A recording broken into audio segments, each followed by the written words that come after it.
The genetic architecture of cities. How synthetic biology replaces concrete skyscrapers. We are replacing inert concrete with self-repairing mycelium scaffolds and bioluminescent vascular systems. By reprogramming cellular blueprints, we transform skyscrapers into living organisms that sequester carbon and breathe. This shift from extractive manufacturing to regenerative cultivation redefines urban density as a biological process where buildings grow, adapt, and heal like forests.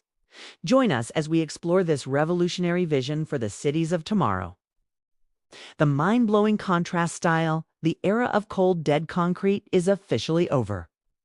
Imagine walking through a city that doesn't just house you, but breathes, heals its own cracks, and glows naturally at night. We are no longer building skyscrapers. We're planting them using synthetic biology to turn our urban jungles into literal living forests. What if your apartment building had a pulse and a vascular system? By 2026, the line between architecture and biology has blurred, allowing us to replace extractive manufacturing with regenerative cultivation. We are reprogramming cellular blueprints to grow self-repairing mycelium towers that actually sequester carbon while you sleep inside them.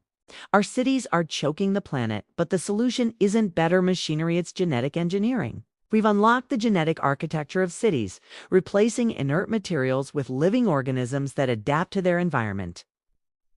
Discover how synthetic biology is transforming the modern skyline into a biological process that grows and breathes.